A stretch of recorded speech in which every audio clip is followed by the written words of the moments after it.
इस कहानी में एक दर्जी अपने बेटे को जिंदगी के बारे में सीख देते हैं। वो अपने बेटे को कैंची और सुई का उदाहरण देकर जिंदगी के बारे में समझाते हैं। दर्जी की सीख से उसके बेटे को बहुत कुछ सीखने को मिलता है।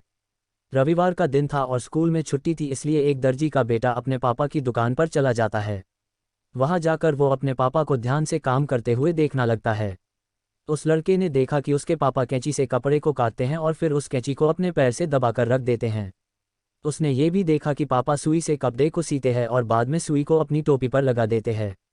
इस लड़के ने जब बार बार अपने पिताजी को ये प्रक्रिया करते हुए देखा तो उससे रहा नहीं गया। उसने अपने पिताजी से कहा, पापा मैं आपसे एक बात पूछना चाहता हूँ। पिताजी ने उसे कहा, बेटा बोलो तुम मुझसे क्या पूछना चाहते हो।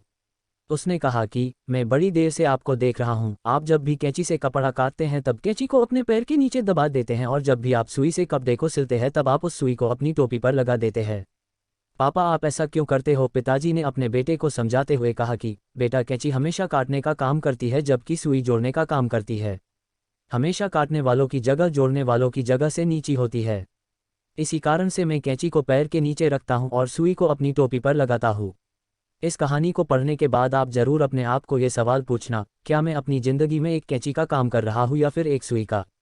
ये बात हमेशा याद रखना कि रिश्ता हो या फिर कपड़ा, काटने वालों का स्थान और अहमियत हमेशा जोड़ने वालों से नीचा और कम ही होता है।